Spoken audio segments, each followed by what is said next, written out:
Shri Sai Ram, offering our loving pranams at Swami's Divine Lotus Feet. It's such a privilege to be back at the Manhattan Center.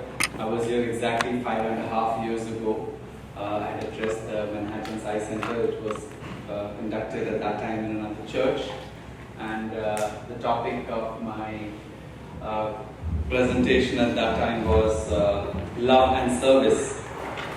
Today the topic is on yoga, because I thought we should cover something which resembles the role that this city has played in popularizing yoga the world over. And I'm referring to the effort and the support of the United Nations in declaring the International Yoga Day on the summer solstice day of 21st of June, and the initiation by the Government of India and the support by nearly 170 countries the world over. And ever since the last three years, all the countries all over the world do yoga with a lot of fervor and enthusiasm. And it's giving a lot of benefits, physical benefits, mental benefits, and spiritual benefits, of course. But there is a little difference between the yoga that is commonly understood and the yoga that Swami had always emphasized on. So I'll be covering facets of yoga in the Sai way. The yoga which was propounded by sage Patanjali several millennia ago, which was called Ashtanga Yoga, of which one part is what is so popularized through the International Yoga Day. And through this we'll get a lot of spiritual insights from Swami's own messages, and also a few experiences and anecdotes which elaborate on this aspect, various aspects of what yoga truly stands for. So I'll quote three Sanskrit phrases which represent how yoga can be a means to our spiritual evolution, whether it is through path of action, path of devotion, or path of wisdom. So if it's the path of action, Swami always used to say, yoga karmasu kaushalam. To discharge your duty and undertake your actions with all excellence possible is true yoga. If it's a path of devotion, Swami used to say, kartavyam yogam uchyate. Doing your duty with total devotion to God is true yoga. And if it's a path of wisdom, Swami used to say, yoga chitta vritti nirodhaka. Yoga is that wherein your senses, your mind and its vagaries are constrained, restrained, and you bring your mind in a situation where you are equanimous. So yoga can be pursued through any path of spiritual evolution that we choose, that which befits our interests and our priorities, our nature, the way we are. In the Prashnottara Vahini, one of the 15 Vahinis that Swami has written, Swami said that yoga and jnana, that is yoga and wisdom, are interrelated. Without yoga, a spiritual aspirant is like a lame person. And without wisdom or jnana, a spiritual aspirant is like a blind person. And the relationship between yoga and jnana is that between oil and the flame. Both are interdependent. One cannot exist without the other. Now what does this yoga consist of? So the Patanjali Yoga Sutras have identified 8 steps of yoga. It is called Ashtanga Yoga. Ashta means 8, Anga means parts, and yoga. What are these 8 parts?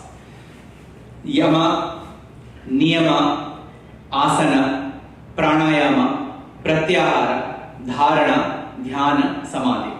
These are the 8 steps in the Yoga Sutra given by Patanjali. What do these stand for? I'll briefly mention about this and then go to what Swami has said as those which are most important. There are only 2 out of these 8 which are very important. I'll come to those 2. So Yama is self-restraint. Niyama is self-regulation. Asana is what we all celebrate through the Yoga Day, International Yoga Day, where we do all these exercises, these different kinds of asanas and postures that help us in our physical, mental and spiritual well-being. Pranayama is connected with breath control. Pratyahara is connected with withdrawal of senses, all kinds of senses which are withdrawn from their objects. Ahara means food. Pratyahara means withdrawing from food. People misunderstand this as fasting. It's not just fasting of the body through control of food through the tongue, but fasting of the food that is consumed through all the senses, whether it is eyes, ears, nose, skin, and the mouth, of course. So it is fasting the senses through all kinds of inputs which are not good for our own spiritual progress. And then dharana, dhyana, samadhi. These are three quantifiable aspects of meditation. In the third World Youth Conference, Swami had told the why is, you do just one thing and that's all I would recommend as your daily spiritual practice. Focus on God, whichever form of God that is dear to you, for 11 seconds a day. Just before you start your day or before you leave for work, for 11 seconds, absolutely undisturbed, you should be thinking of that form of God. That effectively in Yoga Sutra is called dharana. When that 11 seconds is multiplied 11 times, 121 seconds, it is called dhyana. You are able to focus on that form of God or the formless aspect of God without any diversion or disturbance for 121 seconds. That is dhyana. Samadhi is when you are able to do that multiplied by 11. So 121 multiplied by 11, my mathematics tells me it's 1321. It comes to about 20 odd minutes, 21 something minutes or 22 minutes. When you are able to focus on the formless or the aspect of God with form, then that is samadhi. Now samadhi is again of two types. One is nirvikalpa samadhi, one is savikalpa samadhi. The one where you are worshipping God with form is savikalpa samadhi. The one where you are contemplating on the formless aspect of God, that is nirvikalpa samadhi. Now these are the broad 8 areas that yoga actually consists of. When we say with so much of confidence that, oh, I am a yoga expert, that I do yoga regularly and that I am very passionate about yoga, we are only talking about 1/8 of the total yoga that is prescribed by the scriptures. And in that also very small proportion of asanas which we think are comfortable for us to do. But there are other things which are not very easy or comfortable to do but which are prerequisites. And Swami identified these two as the first 2 steps in Ashtanga Yoga, which is yama and niyama. Self-restraint and self-regulation. In a discourse given to students of the Satyasai Higher Secondary School in Prashanti in the year 1996, Swami had elaborated on these 2 aspects of yama and niyama in great detail. Each contain 5 subparts, and I'll cover all of them with nice examples, so that it helps us understand better as to what this spiritual path helps us attain and what are the prerequisites that we need to put into practice in order to progress. In the same Prashnottara Vahini, in the chapter on Ashtanga Yoga, Swami had said that yama and niyama are the 2 eyes of yoga, and these 2 are the prerequisites for liberation. Yama and niyama are the 2 eyes of yoga, and they are prerequisites for liberation. It is only when we practice these are we eligible candidates for liberation. So with this brief overview, I'll get into the nitty-gritties of each of these aspects of yoga. So first we go into yama. I'm not going to show you any exercises. I'm not going to show you any breathing techniques. I'm only going to be tickling your brains and your thought processes so that you can reflect on what each one of us are doing in each of these facets of yoga, and how we can improve ourselves so that we may be able to reach that particular level of perfection that is in our own interest, and that is what Swami expects of us. So the first facet of yama is ahimsa, non-violence. Of the 5 human values that Swami always talks about, ahimsa is the 5th. Swami always used to say, love as understanding is non-violence. When you understand love in its totality, your actions are one of non-violence. Once Swami had asked students, what is non-violence? Students said, Swami, not harming or hurting anyone is non-violence. Swami said, no, not harming or not hurting anyone is not non-violence. That is fear. You don't harm or hurt others because you're worried that they will in exchange settle scores and harm and hurt you. Non-violence means not harming or hurting anyone in thought, word and deed. That is non-violence. Even in our thoughts, we should not be harming anybody. In words, we should not be harming anybody. In actions, definitely we should not be harming or hurting anybody. And this includes all forms of living beings, whether those who are of our species or those that belong to the other 8.3 billion 99,999 species of creation. I'll tell you a small experience where the other 8.3 million 99,999 species interests were Swami's priority. So there were these two students who had participated in the summer course program in the 1970s in the Vrindavan College in Bangalore. And that day the talk was on ahimsa. So they had a long set of discourses and talks by experts and elders and all on non-violence. And then in the evening the students were given free time to reflect and discuss among themselves. So two of these students were sitting outside the lawns in the college and they were talking about all the things they learned about ahimsa during the day. And while they were doing their talking with their hands, they were pulling out the grass around which they were sitting. You know how our hands are extremely unsteady. So when we are doing something, we should observe. Our legs will move, our hands will move. Sometimes involuntarily our eyebrows will move. If you observe Swami, perfection in every aspect, absolute control over the limbs when you are conducting yourself, whether in public or in private life. So these students' hands were busy pulling the grass out, and after the conversation, both of them looked at each other and said, "Oh my God, we were talking about non-violence, and we pulled out all this grass from the lawns near us." So one of them said, "Oh, after all, it is just grass, don't worry." They concluded their conversation and went back to the hostel. Next day morning, early morning during Suprabhatam time, this particular student came late. She was sitting the last row because she came late for Suprabhatam, and she was chanting the Suprabhatam with her eyes closed. And suddenly there was a pat on her back. And when she looked behind, she thought there was a teacher who had caught her coming late, so the teacher may reprimand her for coming late for Suprabhatam. And when she looked behind, it was not the teacher, it was Swami himself. He had come and he looked at her, told her to keep quiet, brought her outside, and then took her to one corner of the garden and then asked her, "What were you doing last evening?" So she said, "Swami, nothing. We were discussing about non-violence all through the day. We had classes, and in the evening we were discussing about non-violence." Swami said, "No, you were doing something with your friend." Now this girl was thinking, racing through her memory lanes and thinking, what was she doing with Swami is referring to? And she couldn't find an answer. Then Swami said, "Didn't you say to your friend yesterday, just grass, it is just grass?" Then she recollected the experience or the interaction with her friend when she had said, "After all, it's just grass, don't bother." Swami said, "Is it just grass? Even that grass has life." Then Swami took this girl to a nearby, a small patch of land where a lot of roses were planted, and one of the roses was in a bud form.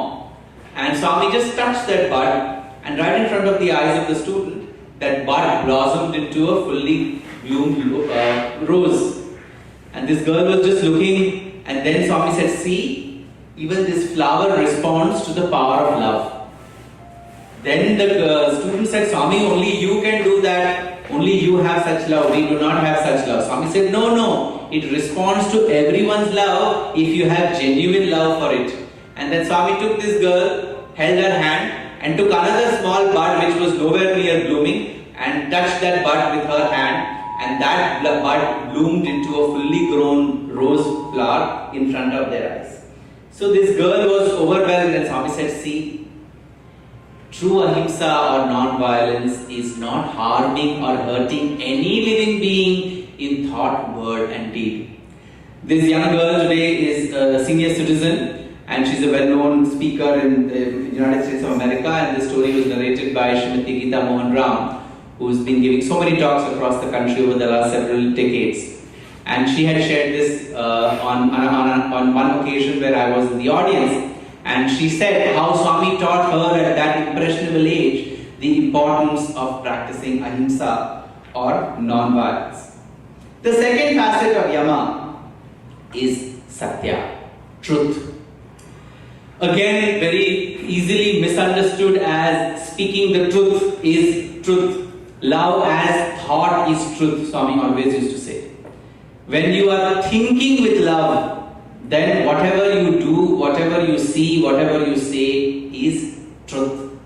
Truth itself has many facets. The road in front of our houses is flat. But the earth is round. So what is the truth? The road ahead in front of our houses is flat is the truth, or the earth is round is the truth. Both are true. One is a fact or a relative truth, and the other is an absolute truth. Similarly, truth has many facets, and we need to understand truth in all its facets. But the problem with modern scientific approach to life is that we feel all that is seen by our senses is only true. That which the senses cannot perceive is not true.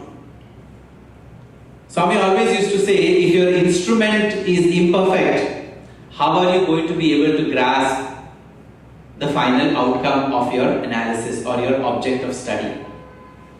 The tongue, when you are healthy, is able to taste everything. The moment you fall sick, you are not able to taste everything in its original taste. The eyes, when they are normal, are able to perceive certain colors. When you are down with jaundice, your color orientation is affected. Swami always used to say, man's body is a limited company. In a discourse to MBA students, Swami had said the human body is a limited company. The eyes can perceive colors only of a particular spectrum. The ears can perceive sounds only of a particular spectrum. The dog can perceive a far more wider spectrum of sounds than a human being can. And that's why many times the dogs are howling when we can't hear anything. Because they are able to hear sounds from a far larger distance than we can as human beings. So how do we say that the senses which we use as instruments to perceive the truth of the external world are foolproof and correct? So Swami always used to say you have to live in accordance to your real truth. And that which is the permanent truth. Distinguish between the fact and the totality and see life in the large spectrum in which the truths present themselves before us. The other aspect of truth, while we are undertaking this principle of niyama, is the way we speak the truth. Swami always used to say, Satyam Bruyat, Priyam Bruyat, Ma Bruyat, Satyam Apriyam. Meaning, Satyam Bruyat means speak the truth. Priyam Bruyat means speak it politely, sweetly, with love. Ma Bruyat, Satyam Apriyam means do not speak truth which is unpalatable. Swami very clearly defined these also because we all work in different companies, institutions, not always easy to follow all these three. And Swami gave gradations. Speak the truth is legal requirement. You take oath while you are testifying in front of the court or something, right? You have to speak the truth. That is a legal requirement. Speak sweetly is an ethical requirement. It is required that we speak sweetly, but it is not mandated. And do not speak truth in an unpleasant or unpalatable way is a moral requirement. That's why many times we say, I told him, he is a shameless fellow. I told him that he does not listen to anybody. We take great pride in venting out our anger against someone and say that we spoke the truth. That actually is not speaking the truth. That's actually instigating the other person and doing more harm to him and yourself than keeping quiet. Swami had given 3 kinds of anger that speaking the truth can generate. Swami always used to say, do not hate anybody, and that should be reflected in our way of speaking. Many times our reasons for speaking the truth is actually an excuse to express our hatred towards others. So the best kind of people are those whose anger lasts only like drawing a figure in air. It comes and goes. The next level of people are those whose anger lasts, like drawing a figure in water. It lasts for a few seconds while the water flows. The third category of people are those, the lower category of people, whose anger is such that it's like writing or drawing a figure on stone. It takes years to go. The lowest category of people's anger is such, it's like drawing a figure or writing something on iron. It will never go unless the iron is melted and recast. What kind of anger we express and what kind of truth we should practice, these examples enable us to understand what kind of anger do we have, what kind of anger do we express, and what kind of anger is desirable. Swami also sometimes used to express his anger with students because they were not disciplined. But in seconds his anger will turn into joy, that frowning face will become a smile, that concern will become compassion, and the whole atmosphere around him will change. So Swami always used to say, Anudvega karam vakyam satyam priti hitam chayat. Do not speak words which will make others angry. Speak words which are truthful. Speak words which are good and noble. Speak words which are for the benefit of others. These are different facets of the truth we rarely explore. But this Swami said in that discourse in 1996 to his students, and at that age he expected them to practice all of these things as a prerequisite for the requirement of truth. Next, third is asteya. Asteya is non-stealing. We presume that obviously we are all Sai devotees. We don't steal. But asteyam means not only not stealing physically, but even coveting another person's property, product, or valuable item, even in the thought, is equivalent to stealing. We should not covet that which does not belong to us. We should not borrow that which is not ours without the permission of the person who owns it. All of these are covered under the facet of asteya. These are so many things which we don't even bother to think or consider, but these are the prerequisites of a very grounded spiritual life that Swami has placed before us. The fourth is aparigraha, non-accumulation. So difficult. In America, or living the great American dream, with every passing year, our accumulations go up. The more we earn, the bigger the size of the house. You start with a studio apartment, move to 1 BHK, 2 BHK apartments, then move to an independent house, then move to a bigger house, then move to a mansion. By the time we conclude our journey on this earth, our accumulations have multiplied so many fold more.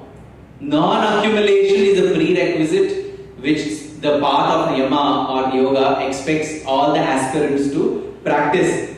We should keep that which is only required. There was a very interesting experiment a couple had done, and it was widely seen on YouTube. They attempted to live with only 100 items. Only 100 items they attempted to live their life with.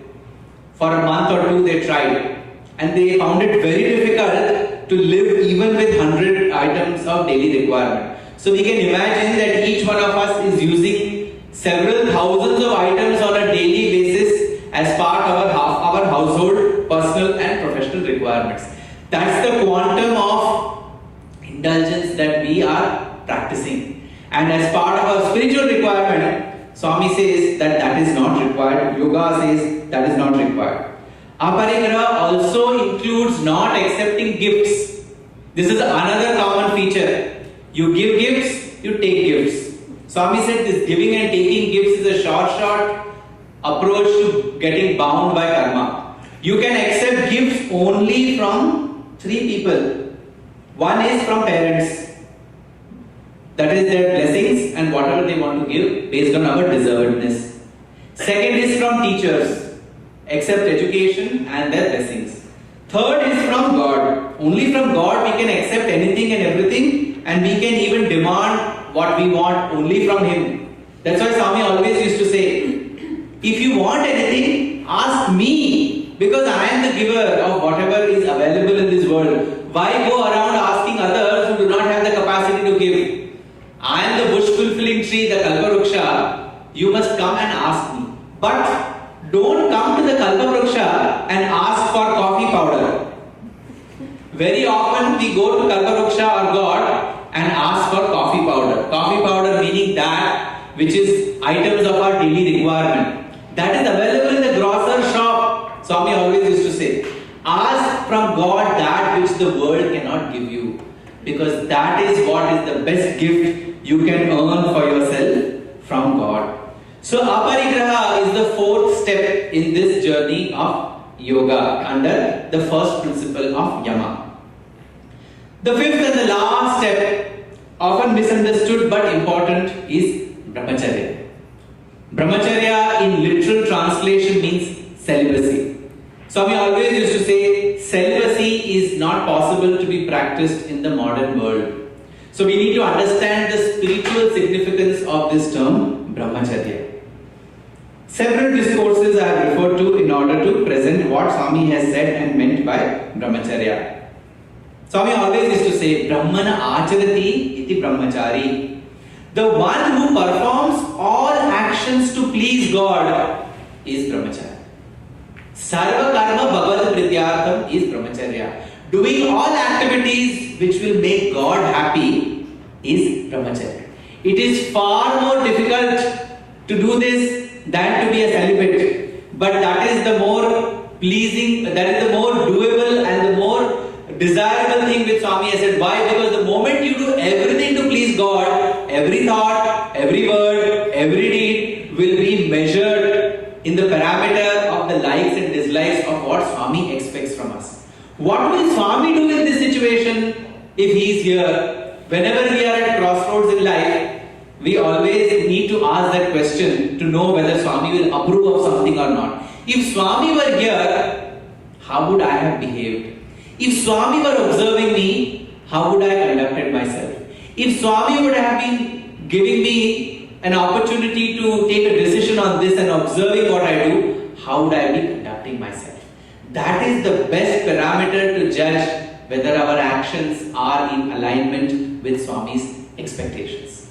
My late grandfather, Professor C.H. Shah, had once asked Swami in an interview, it was also a Thursday, in April 1980, he said, Swami, today is Thursday. Please bless me that you will be my guru and I will be your follower, disciple.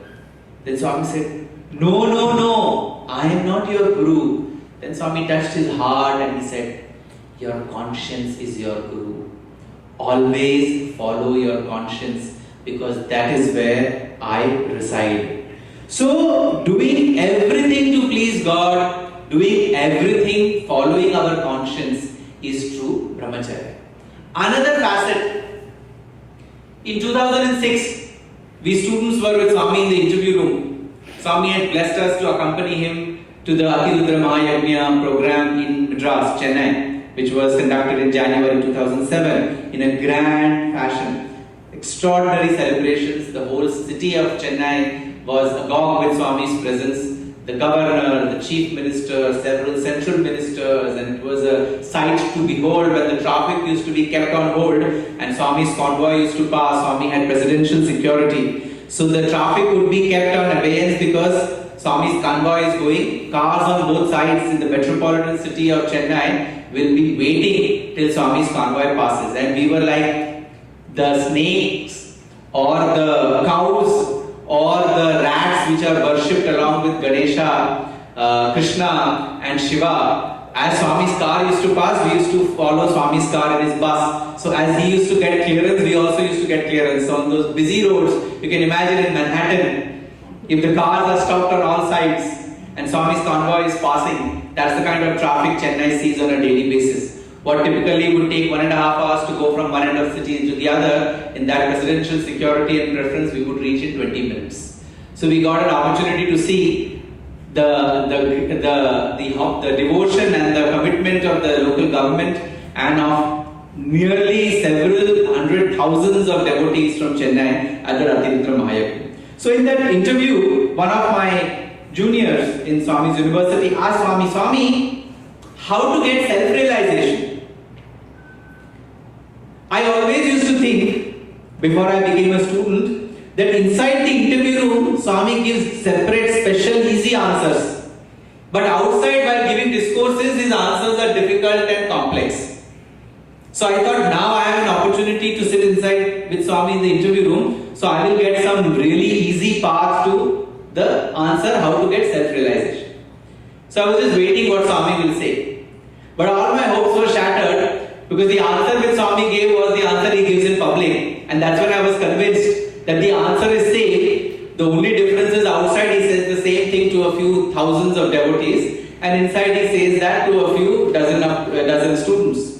So what was the answer Swami gave when that student brother asked Swami how to get self-realization? Swami said, very easy. Self-confidence, base, self-satisfaction, walls, self-sacrifice, roof, self-realization, life. Swami would have said this a dozen times in several discourses, that the journey to self-realization is in these 4 steps. First, self-confidence. What is self-confidence? Not that I am smart and capable and cool to take on this world. Self-confidence means having full confidence in the self, capital S, uppercase S in the word format. That self means God. And the phase to get and develop that self-confidence is the phase of brahmacharya, the student age. And that's why the entire efforts of Bal-Vikas, of SSC, of Swami's schools and universities is to enable students in that age group to develop extraordinary confidence in that S, capital S, self-God, so that we are able to develop that as the foundation of life. Confidence and faith in God is the foundation of our life. Next comes walls. Wall is self-satisfaction. Self-satisfaction, Swami used to compare it to grihastha, your householder stage. Why? Because in the householder stage, when we are leading a worldly life with our spouse, our kids and our family, what we need to do is, every action should satisfy the self. Capital S again, God. Every action should be dharmic. Every action should be righteous. Every action to pursue materialistic success should be in alignment with the principles of righteousness and dharma. That's why that forms the walls of life. Only when the walls are strong and capable can the house be then built further. So the stage of grihastha or householder stage is self-satisfaction, satisfying God in all actions that we are doing. Third, self-sacrifice. Now here the S becomes small s, not the uppercase S or God, but the lowercase s or individual self. This is compared to the Vanaprastha ashram, where you actively give up your worldly responsibilities and try and move away from active public life. Here you need to sacrifice your individual identity. I am so and so, I have earned so much, I am so successful, I had these positions, I am telling you, hence it is right. This all I, which we keep saying all the time, is what the small s self stands for. Give it up. That is the roof of the house. When you have confidence in God, when you undertake every activity in alignment with His dictum, when you give up your own individual identity and realize that everything is happening through God, the life in such a house is one of self-realization. This is the last stage, sannyasa ashrama or renunciation. Renunciation does not mean wearing ochre robes or white robes or green robes and moving to the forest. In Kodaikanal in 2003, Swami told us, we were all sitting around him. Swami said, people every time say sannyasa means renunciation, giving up the world and moving away. That is not sannyasa. Sarvam nasham iti sannyasam. Destroying all kinds of desires that you have, except the only desire to merge with God, that is sannyasa. When our life is surrounding that particular aspiration that I want to realize that divinity, that is the stage of self-realization, the last stage of our life. Very often, another connected thing, very often we celebrate our different birthdays, 60th birthday, 70th birthday, 80th birthday, 90th birthday, 100th birthday. We are all so joyous that we have achieved so much in life that we need to celebrate, party time. Swami had given parameters to measure each of these landmark birthdays. 60th birthday, what should be the parameter to judge whether it's worthy of celebration or not? That you have given up your 6 vices. Kama, Krodh, Moha, Lobha, Mada, Matsarya. We know the translation of that. Desire, anger, jealousy, pride, deceit, attachment.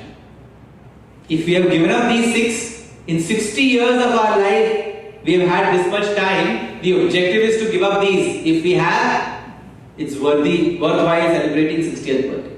70th birthday, Swami says, we should live like the Saptarishis, the 7 great sages that are venerated by generations. Our life should be exemplary like them, that we are worthy of other people's veneration. Then you can celebrate 70th birthday. 80th birthday, you should be like the Ashtadikpalakas, the guardians of the 8 directions. You should be able to give direction to others by your very presence. So and so is like this, I should be like him. What an exemplary life, what an inspiration. That should be people's observations when they see your life. If we have been able to do that, then it's worthwhile celebrating 80 years. 90 years, you should be like the 9 planets.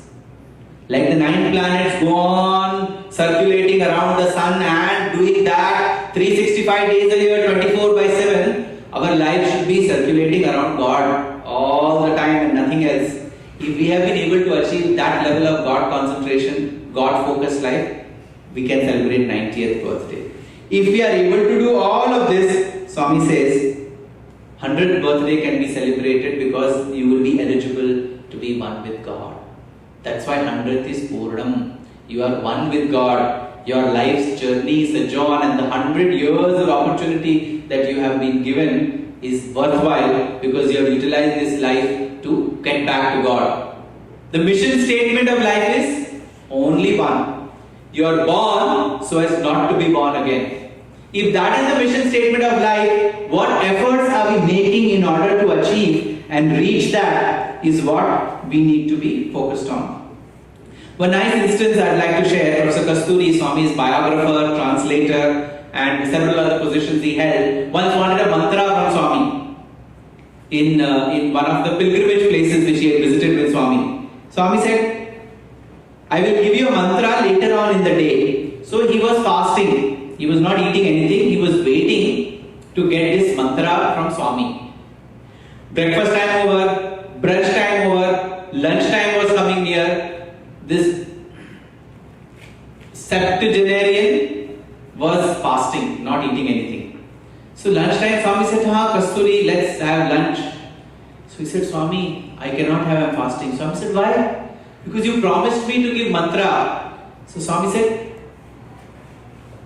for what do you want mantra? He said, Swami, so that I can progress in my spiritual journey.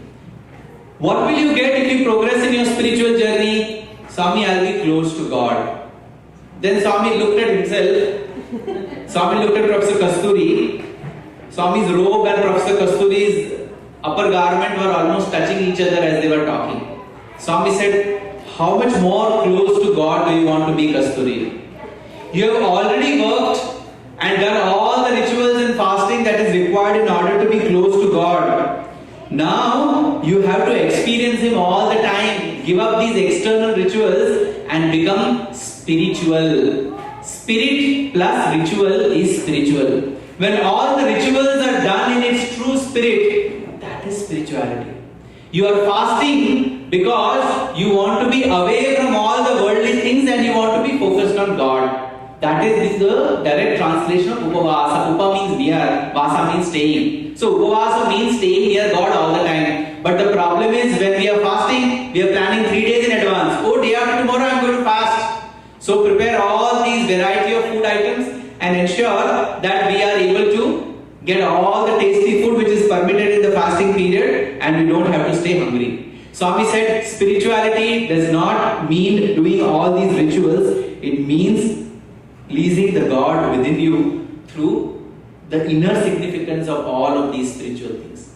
When Swami was talking to us in Kodaikanal, bhajan session was over. Several students had sung bhajans and Swami came back. He was not very happy with the singing that evening in the Kodaikanal in the Sai Shruti Mandir. So he came inside and asked everybody, how are the bhajans? How are the bhajans? How are the bhajans? Everyone he was asking. Everybody was giving nice Swami, nice Swami. Then he asked the bhajan singers, said, so how are the bhajans?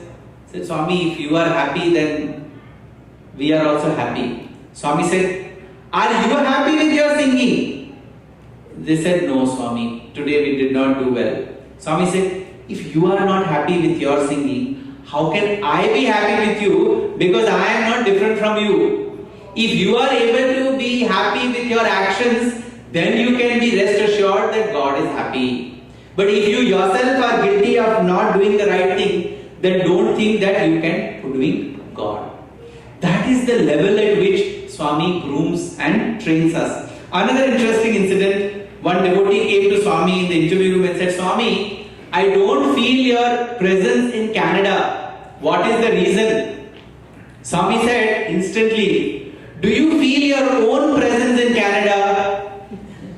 So this gentleman was silenced. Swami said, when you don't feel your own presence in Canada, how can you feel my presence? I am not different from you. I reside in you, and that is my true location and residence. So that is the core of this principle of brahmacharya. We need to be conscious and alert to every action that should be in alignment with divinity and his larger diktat and will. Next 5, niyama. Niyama means self-regulation. Yama means self-restraint. What is the first path in niyama? First step is shaucha, purity. Now in our 10 guiding principles of the Satsai organizations, we have 9-point code of conduct and we have 10 directive principles. Yes? How many of us have not read them? Wonderful. If all of you all have read it, I am so happy, because several times people don't even know that there are 10 guiding principles and 9-point code of conduct. These are the clear guidelines Swami has given as to how we should conduct our life. Because there is life outside the center which needs to be lived as per certain set of do's and don'ts. And Swami has simplified them in very, very easy words so that we can practice them. In that, point number 4 is keep home and surroundings clean. Keep your own house and its surroundings pure, as it will help ensure health and happiness for you and society. Such a simple directive, though it is common sense, but how many of us are able to practice it? Swami always used to say that you should first be externally pure, then you will have motivation to be internally pure. That's why Swami never encouraged shabby dressing, shabby hygiene habits, shabby looks. Everything should be perfect externally. Clean shaven, clean groomed, fragrant, bathed, everything. If you look at the students in Prashantilayam, Swami will expect these high standards. And then white dress, especially for all formal occasions while you are in mandir, college and other public platforms. Why? Swami once said, do you know why I make you wear white dress? What is the symbolism of white dress? Have we ever analyzed that? What is the symbolism of white dress? Purity. Exactly. White symbolizes purity. So when we are wearing a white dress, we are all the time careful that it doesn't become dirty. That no spot or no dirt sticks to it, either from our food or while walking or while sitting somewhere. We look 10 times, especially in Prashantilayam, we take that mat and sit so that if the ground is dirty, our pants don't be dirty. Swami said, what is the significance behind that? The significance behind this is, just as you are so careful in ensuring that your white dress is clean all the time and doesn't get sullied, you must also ensure that your character remains as pure and clean and no blemish of any kind sticks to it or dilutes it or sullies it. That is the reason that I recommend the white dress as a uniform for my students, staff and devotees. So there is so much of inner significance to all of this. We very often would like to come to a center, learn some techniques, listen to Swami's experiences, go back and be so happy. Oh, Swami is divine, we are so blessed to be in his fold. He is God, I am human. To err is human, to forgive divine. I'll remain the way I am, he'll continue to forgive me and life will go on forever. The objective of each of these opportunities where we discuss Swami's message is to reflect on what is the purpose behind all the things that Swami has told us and how we can incorporate them and make our lives more meaningful. Simple things like this are so very helpful. The next is internal purity. I had gone to Austin 2 weeks back, and there one of the questions the Bhais asked me is, how do we protect ourselves from all the visual influences that the world bombards us with? Genuine question. Swami has already given the answer long back. Why do we have homes? Why do we have doors and windows in our homes? Especially in India. You have doors and windows in your homes. Of course, one is that you let only those people whom you want to come in. But also to ensure that all the animals and birds and everybody is outside. Because in India, anybody will enter your house. If the gate is open, the door is open, the cow also will enter your house. Birds will enter the house. You see in Sai Kulwant Hall, there are bird droppings everywhere. But that is Sai Kulwant Hall, so all living beings are welcome. But in our homes, we wouldn't want that they will dirty our carpet and our furniture, and we don't want birds and cows and pigs and donkeys to enter our house. Swami said, just the way the house has doors and windows so that you don't have these unwanted elements, I have given doors and windows to all the senses. Just because you are bombarded with negativity from outside, you need not offer yourself to absorb all that negativity. If you have ears to listen, you also have feet to walk away from that place. This brain is a hard disk. Professor Kasturi Rangan, one of the former chairmen of the Indian Space Research Organization, had come to the convocation of Swami's University, and he said, the human mind has the capacity to store as much data as there is on all the accounts of Facebook across the world. All that is there on Facebook across the world, in all the accounts, in all the continents together, is the capacity of one individual human mind to hold. That much capacity the human mind has. So what do we do? Everything that we are seeing, hearing, smelling, eating, touching is like uploading of data that is happening into this hard disk. And what is the fundamental principle of information systems? Satishan will be able to tell that. The fundamental principle of information systems is GIGO. What is GIGO? Garbage in, garbage out. Garbage in, garbage out. You give garbage data, you will get garbage information from the information system. Similarly, if you put in all garbage here, your words, thoughts and actions will be like garbage. That's why we need to keep the watchman of our intellect at the doors and windows of our houses, so that every thought going in or coming out, every word going in or coming out, every action going in or coming out is measured on the touchstone of our intellect, whether it is worthy of being undertaken or not. That is the prerequisite of the purity. Next, Santosha, satisfaction. Are we ever satisfied? No. As I just explained, from a studio to 1 BHK, from 1 BHK to 2, to a bungalow, to a mansion, and the journey continues. The prerequisite in our spiritual journey, Swami used to say, is Santosha or satisfaction. We should be happy and content with what we have and not aspire, especially that which is not ours, and also that which is not attained through righteous means. And what is a noble way of cultivating satisfaction? All scriptures, whether it is the Bible, the Quran or the Dharma Shastras, have given the same answer. Can anybody tell me what it is? One word.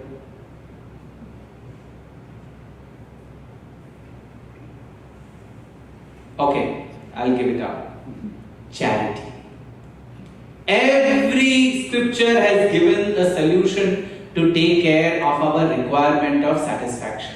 Give away what you do not need. Let others benefit. The measurement of that is different. Quran ordains 20%, Manusmriti ordains 25%, Christian scriptures ordain 20-25%, whatever the percentage. Every religion, scripture and prophet have told us, give away what you do not need, because there are others who need it more than you. In a discourse to students in 1989, 26th of June, Swami said, and a dissatisfied man is destroyed twice. How? There are two losses for the one who is dissatisfied, and I am quoting Swami. The losses are that he will not have peace and he will not have happiness. What is the solution? Swami used to tell students, look at those who are lesser off. Then you will know that you are so blessed. Don't keep looking at those who are better off. Then you will eternally remain a complaint box. There's a famous story my father always used to say. I cried that I had no shoes till I saw a man without feet. These are the simple parables that we are taught when we are growing up. But we forget them and saying that that's good for the kindergarten and elementary school. I need to do more because Bill Gates is the richest man. I want to be there. Who is the richest man? Swami used to say, the one with the least desires is the most rich person. The one with the most desires is the most poor person. So our definition of rich and poor is what needs to be redefined. Be happy with what God has given you. There's a very nice story Swami had once narrated. It is of this particular king, and I have 10 minutes. Yeah. Of this particular king and his minister. The king and the minister used to go for hunting. And on one particular occasion, during the process of hunting, this king got injured. So the minister said, don't worry sir, this is good for you. So the king got annoyed. I am injured, I am bleeding, it is hurting, and you are telling me it's good for me?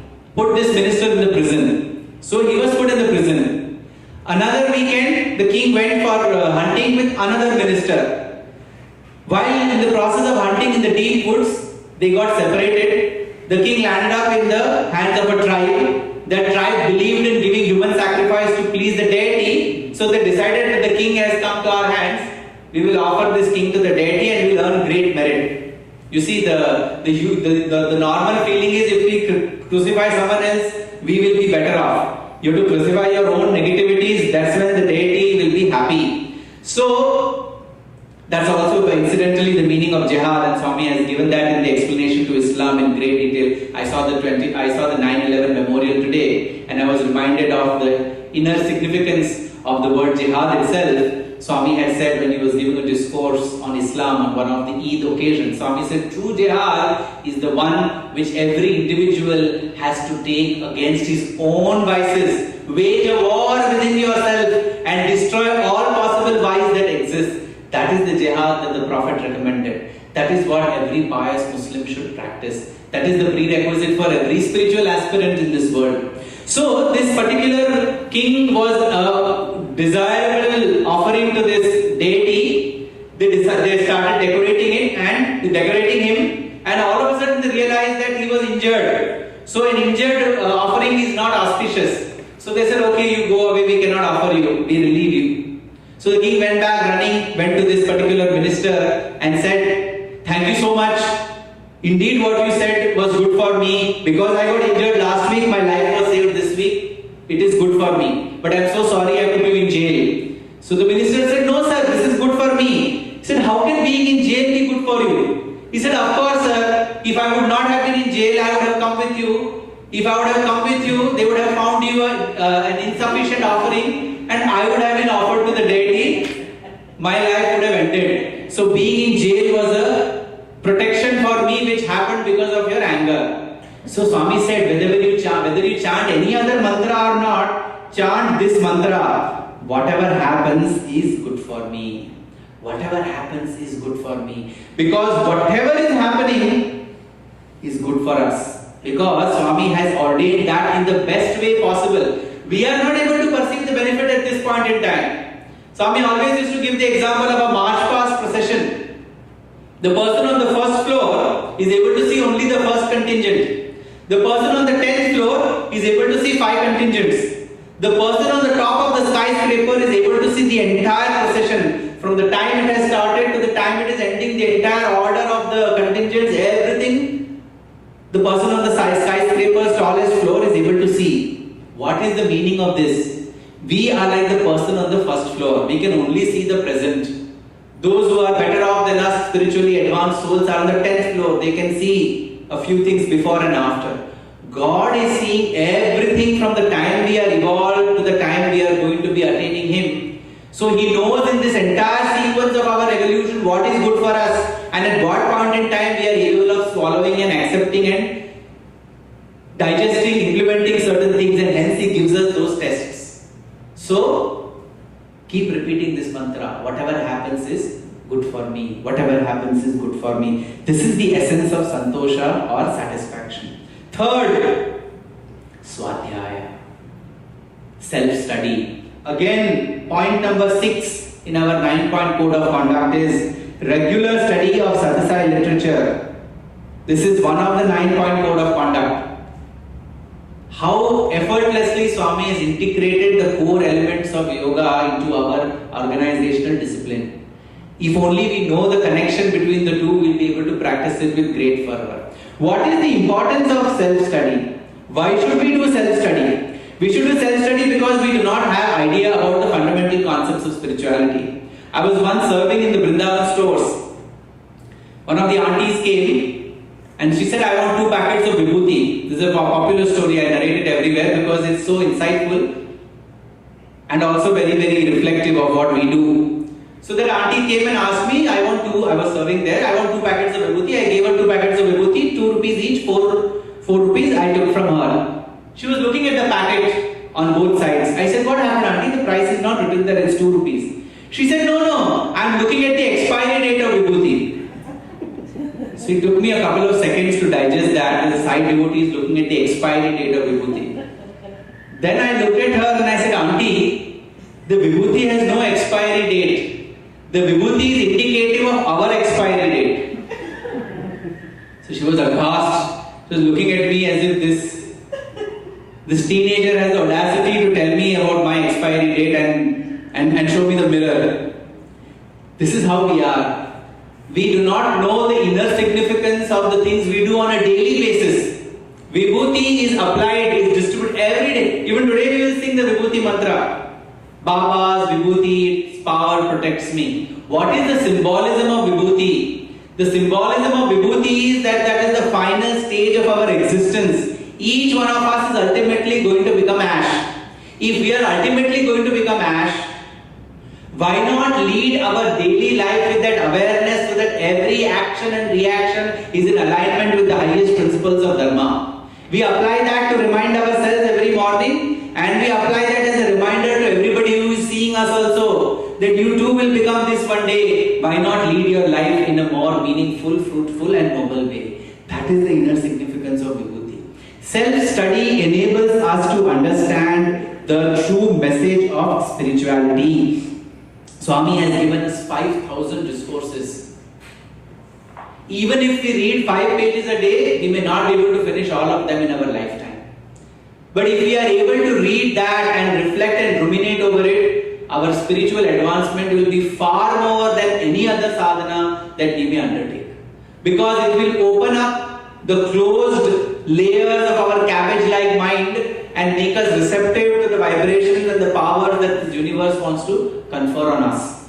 You must read the autobiography of a yogi by Paramahamsa Yogananda, and you will know what powers the universe is capable of giving a human being. We need to be receptive to the divinity that we are, which Swami has been emphasizing for decades together. That is the power of Swadhyaya. That's why the Taittiriya Upanishad and Shiksha Valli, which is chanted before our convocation, Swami's University, has one phrase which says, Swadhyaya pravachanabhyam na pramaditavyam. The Guru tells the students when they are graduating from their course in the Gurukulas of yore, you may give up anything, don't give up self-study. You need to introspect every single day about the message of the scriptures so you can continue to recalibrate your spiritual journey. It's a very, very critical part, in my opinion, the most critical part of the path of yoga that we need to undertake.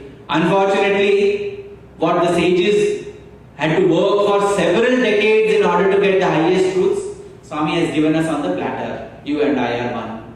I am God, you are also God. But we don't want to accept that. We want to reinvent the wheel, go all over again and finally come back to the same conclusion. Why not accept it and live our life with that dignity and divinity so that we can move far ahead and far faster than what would be possible in a bullock cart. Even the bullock cart will take you to your destination. Why not take the jet?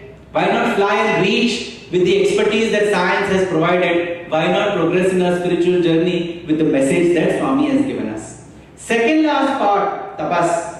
Penance. What kind of penance? Three kinds of penance. One is to do with the body, doing good deeds, respecting individuals, giving different kinds of charity. Second is relating to your speech.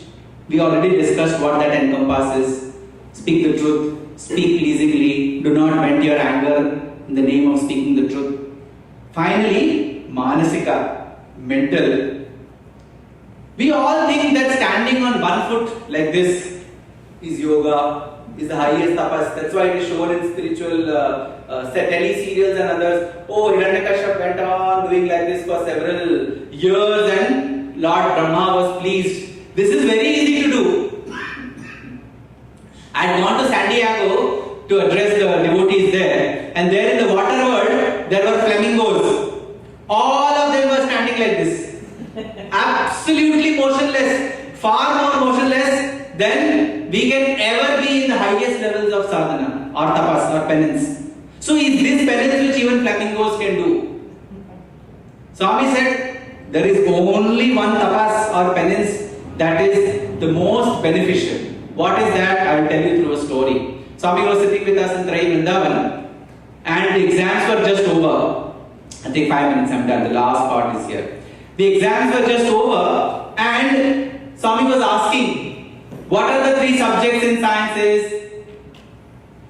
In India, the 3 subjects are physics, chemistry, mathematics. How did you all do in the exams? Very good.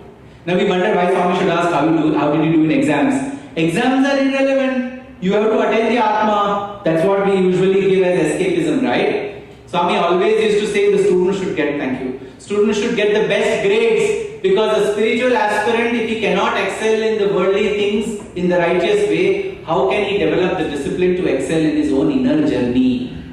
That's why yoga karmasu kaushalam. Yoga is excellence in action. So that is the requirement to get the highest marks. Swami always used to say everybody should get O grade. So Swami said, answer my question. If you get 90 out of 100 in physics, 60 out of 100 in chemistry, and 20 out of 100 in mathematics, will you pass the exams or fail? Yes, please, tell me.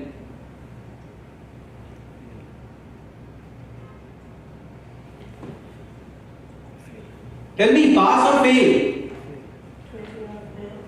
Fail, because you need to get minimum passing marks in all exams to pass, right? The other same question, Swami said, oh, is it so? You need minimum passing marks in all exams to pass? Okay, then answer my this question, Swami said. You get 90 out of 100 in talking. Everybody is good at giving speeches. You get 60 out of 100 in actions. We are so picture perfect, suit, tie, dress, cufflinks, everything. Perfect. But 20 out of 100 in your thoughts. Will you pass or fail in God's exams? Fail. Swami said, just as you need to get minimum marks in physics, chemistry and mathematics to clear your undergrad studies, you need to get passing marks or good marks in thought, word and deed in order to excel and pass God's exam. That is the highest penance. Trikarana Shuddhi. Unity and purity of thought, word and deed is the highest penance. Then there is no need for any fasting. There is no need for standing on one foot. There is no need to go to pilgrimages. There is no need to do japam. There is no need to do dhyanam. There is no need to do flickering. Nothing is required because every thought, word and deed will be in unity and purity. You will always remain in God awareness. That's why Swami used to say, TKS is CIA, not Central Investigating Agencies. Constant integrated awareness. What is constant integrated awareness? Trikarana Shuddhi. You are constantly thought and word and deed aware that you are divine and divinity is watching over you. Last part of Niyama with which I will conclude. Ishvara Pranidhanam. Surrender to God and living in His constant memory. To the MBA students, Swami always used to say, one military officer went to a restaurant and said, give me 2 chicken masala. That waiter asked him, the person who was serving, asked him, do you have vision problem? He said, no, why? I am a military officer, how dare you ask me that question? He said, no, I am sure you have a vision problem. He said, no, I don't. So then he held his hand, took him outside, and there it was written, Vegetarian Hotel. He said, I have written in bold letters here, Vegetarian Hotel, and you are coming inside and asking me for chicken and masala, how will I give it to you? Similarly, Swami said, whenever you come into this world, it is written in big bold letters before entry. What is written? Anityam Asukham Lokam. This world is temporary. This world is not capable of giving permanent joy. Let us reflect on this. Every stage of our life we are aspiring for joy. Does any of that joy last? Did the joy of toys last? Did the joy of education last? Did the joy of marital bliss last? Did the joy of having children last? Did the joy of money and fame last? Every stage we are moving because none of these joys are permanent. And it is told to us in the beginning that none of these joys are permanent. Still we work entire life to get that joy. What is the solution? And Krishna says in Bhagavad Gita, Anityam Asukham Lokam, having realized this world is temporary and incapable of giving joy, there is only one solution. Imam Prapya Bhajasvamam. Having realized this truth, think of me and abide in my memory at all times. That is what is the most important aspect of yoga. That we need to be dependent on God in everything. We need to be devoted to God in everything. We need to be surrendered to God in everything. But our surrender is conditional. In Trai Vrindavan, Swami had given one more story. There are 2 families living in a village. One is going to have daughter's marriage. The other family is having the harvest. It is about to rain. The daughter's family, if it rains, the family where the daughter's marriage is going to be conducted, if it rains, marriage will get spoiled. So they are playing, let it not rain, oh God, let it not rain, oh God, let it not rain. The family where the harvesting is to be done, they are looking for the rain because if it does not rain, the harvest will get destroyed. So Swami asked the students, whose wish should God fulfill? So the students said, different students gave different answers. One set of students said, Swami, the farmer, because if it doesn't rain, his harvest will get destroyed, his children won't get food to eat. Existential crisis. Daughter's marriage can be modified and done. The other said, no Swami, daughter's marriage happens only once in a lifetime, hopefully. And hence, it is very important that we do not have brains. So God should listen to that family. Finally, Swami listened to all these answers and he said, no, both are wrong. What should be the prayer that a true devotee should make? Oh God, you know what is best for everybody. Let thy will prevail. If it is good for me that it rains, let it rain. If it is good for me that it does not rain, let it not rain. You decide what is good for me. This is the essence of Karma Yoga in Bhagavad Gita also. We parrot these words often, Karmanyeva adhikaraste ma phaleshu kadachana. You only have right over action, not over the results. Then the wise will ask, if I have all the effort put in, why should not I have a right towards results? That is because results are not directly proportional to the action. Results are an outcome of a series of factors which influence the outcome. But why was it said that you should still do your duty? Because Swami, God, Master, Principal, Prakriti, whatever you call it, judges you only on your intention and the efforts that we have put behind that action. If our intentions are noble, if our efforts are genuine, we have already passed in the test. Outcome is incidental and superfluous. It doesn't matter. So the culmination of Ashtanga Yoga is that we should be all the time abiding in this truth that whatever happens is good for us and whatever we do should be dedicated to God in its totality. Ishvara Pranidhanam. Imam Prapya Bhajasvamam. We should have, after having realized the temporariness of this world, live in it. Be the best doctor, be the best lawyer, be the best teacher, be the best student, be the best singer, be the best politician. Excel in whatever we do. But leave the fruits of our efforts to God and abide in His divinity, His glory, His beauty, His grandeur, His sweetness, His love. That is the core message of yoga. So in this tenfold path of yama and niyama, which are the prerequisites of yoga and liberation, Swami has captured varied facets which he has communicated to us in much simpler language and which we, if practiced in our lives, as mentioned in the 10 guiding principles of the 9-point code of conduct, our lives will be far more meaningful. I think whether it's Avatar Declaration Day, forthcoming Diwali celebrations, birthday or any other celebration, if we are able to live up to this sadhana every single day of our life and evaluate our activities, thoughts, words and deeds on these parameters, we would truly be living up to Swami's expectations and passing his test in flying colors. Jai Sai Ram.